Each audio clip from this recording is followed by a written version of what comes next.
শহর বাগদাদ থেকে কিছু দূরত্বে একটি ছোট্ট জনপদ ছিল, যেখানে এক বৃদ্ধ ব্যক্তি তার জীবনের শেষ দিনগুলো কাটাচ্ছিলেন। তিনি ছিলেন নীরব, বিনয়ী কিন্তু বিচক্ষণ মানুষ। তার 5টি ছেলে ছিল।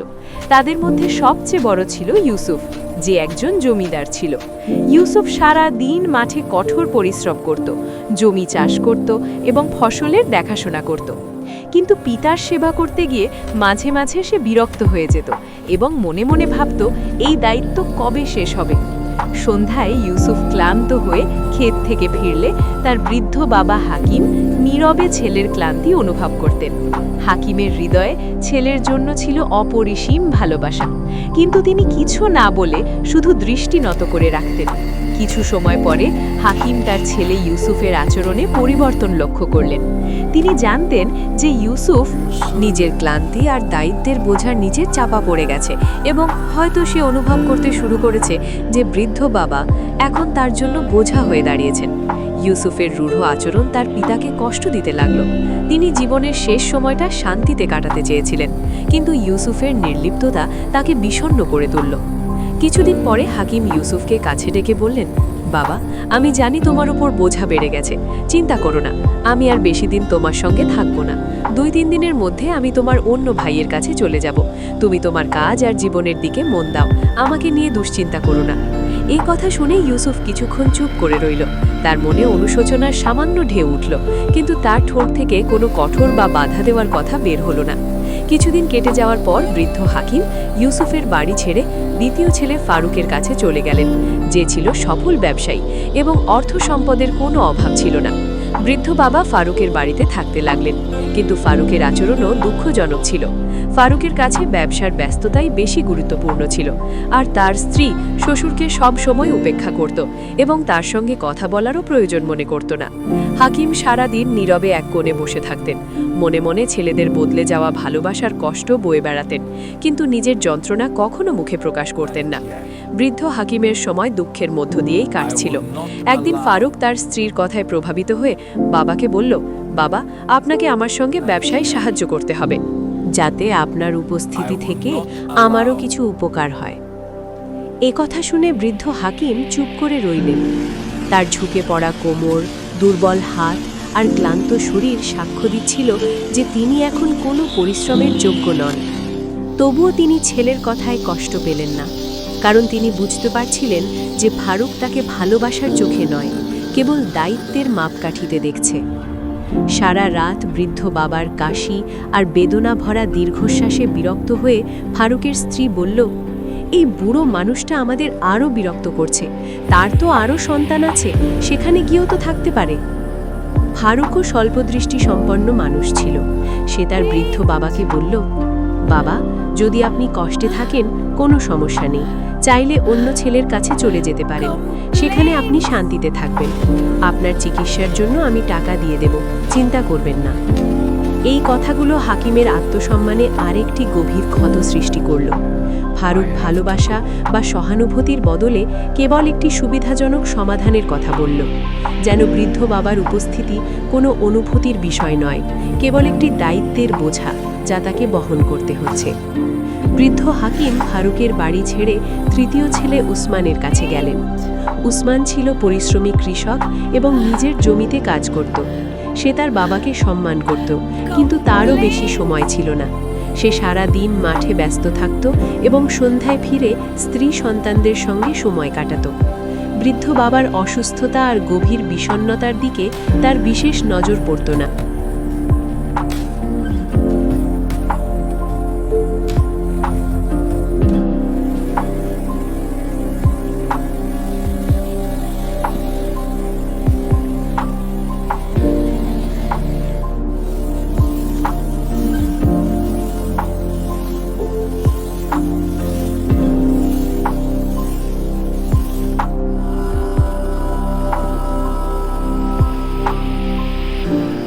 সে তার বাবাকে স্বাগত জানাতে খুবই খুশি হয়েছিল, কিন্তু আহমাদের এই খুশি ছিল নিছক লোভের কারণে, তার বাবার প্রতি ভালোবাসার জন্য নয়। আহমদ তার বাবাকে সম্মান দিল এবং বলল, বাবা, এখানে থাকতে আপনার কোনো কষ্ট হবে না। কিন্তু সময়ের সঙ্গে সঙ্গে আহমদ বুঝতে পারল যে বৃদ্ধ বাবার কাছে কোনো সম্পদ বা অর্থ নেই। তখন সেও বাবাকে উপেক্ষা করতে শুরু করল। আহমদের স্ত্রী তার শ্বশুরকে বোঝা মনে করে তার কোনো সেবা করত না, বরং উল্টো কষ্ট দিত। সে সব সময় অভিযোগ করত এবং বৃদ্ধকে তার কাজে বাধা মনে করত। তবে স্ত্রীর কি দোষ যখন নিজের ছেলেরাই মুখ ফিরিয়ে নিয়েছিল? আহমদও নিজের ব্যবসায় এতটাই মগ্ন হয়ে পড়েছিল যে সে তার বাবার অবস্থার দিকে কোনো মনোযোগ দিল না। এ সময়ে বৃদ্ধের স্বাস্থ্য ও শারীরিক অবস্থা দ্রুত অবনতির দিকে যেতে লাগল। অবশেষে একদিন আহমদও জবাব দিয়ে বলল, বাবা, তুমি এখানে থাকতে পারবে না। তোমাকে সব সময় দেখার মতো সময় আমার নেই।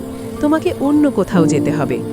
এই নির্মম কথাগুলো শুনে বৃদ্ধ হাকিম ভেঙে পড়লেন এবং শেষ ছেলে আব্দুল্লার কাছে যাওয়ার সিদ্ধান্ত নিলেন। আব্দুল্লাহ ছিল হাকিমের সবচেয়ে ছোট ও কম বয়সী ছেলে, একজন গরিব কিন্তু পরিশ্রমী মানুষ। দিনমজুরি করে যে টাকা উপার্জন করত তা দিয়ে সে তার বাবার ওষুধ কিনত এবং নিজের সংসার চালানোর চেষ্টা করত। তার স্ত্রীও খুব সৎ ও হৃদয়বান ছিল। সে তার শ্বশুরের খেয়াল রাখত আন্তরিকভাবে। সে তার অসুস্থতা ও বার্ধক্য বুঝত এবং সব সময় মা বাবার মতো করে তার সেবা করত। বৃদ্ধ হাকিম যখন আব্দুল্লাহ ও তার স্ত্রীর ভালোবাসা ও সম্মান দেখলেন, তখন মনে মনে খুব খুশি হলেন এবং তাদের জন্য অনেক দোয়া করলেন। সময় যেতে লাগলো এবং হাকিম ছোট ছেলের ঘরে শান্তি ও ভালোবাসার মধ্যে জীবন কাটাতে লাগলেন। তার জীবনে আবার স্বস্তি ফিরে এলো এবং তিনি আল্লাহর প্রতি কৃতজ্ঞ হলেন যে অবশেষে তিনি সেই সম্মান পেলেন যার তিনি সব সময় যোগ্য ছিলেন। অবশেষে সময় ঘনিয়ে এলো এবং তিনি ভীষণ অসুস্থ হয়ে পড়লেন।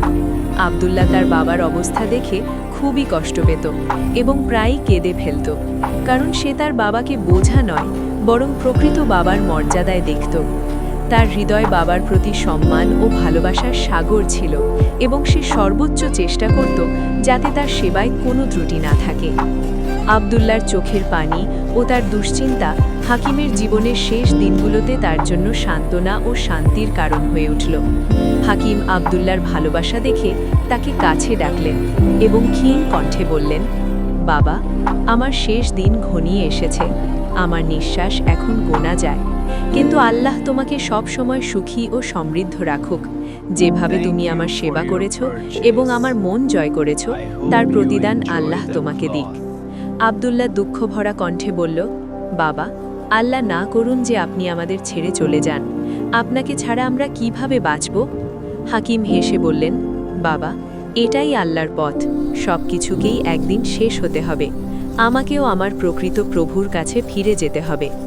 আব্দুল্লাহ কাঁদতে কাঁদতে বলল, বাবা, আপনি কি আমার উপর সন্তুষ্ট? আমি সেই সেবা করতে পারিনি যার আপনি হকদার ছিলেন। সময় চলতে লাগলো, কিন্তু অচিরেই সময় তার প্রকৃত রূপ দেখিয়ে দিল। কয়েক মাস পর বড় ভাইদের একজন তার ব্যবসায় ভয়াবহভাবে বিপদে পড়ল।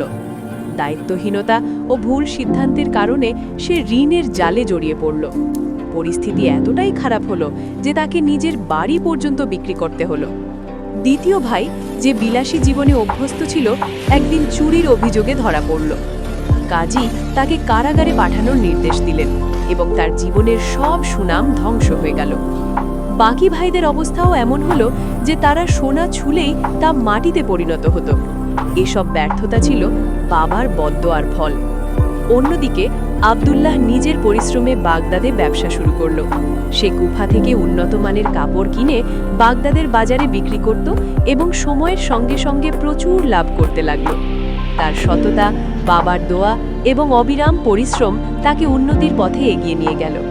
এমনকি সে তার অন্য ভাইদের বিক্রি করে দেওয়া দোকানগুলো কিনতে শুরু করল এবং ধীরে ধীরে পুরো বাজারের একমাত্র মালিক হয়ে উঠল। যে ভাইয়েরা একসময় নিজেদের ধনী ভাবত, তারা সময়ের চাপে পড়ে আব্দুল্লাহর দরজায় সাহায্যের জন্য আসতে লাগলো। আব্দুল্লাহ, যে ছিল দয়ালু ও সহানুভূতিশীল মানুষ, তাদের সাহায্য করত এবং কাউকেই খালি হাতে ফিরিয়ে দিত না। তার এই আচরণ ছিল তার বাবার শেখানো নৈতিকতার প্রতিফলন।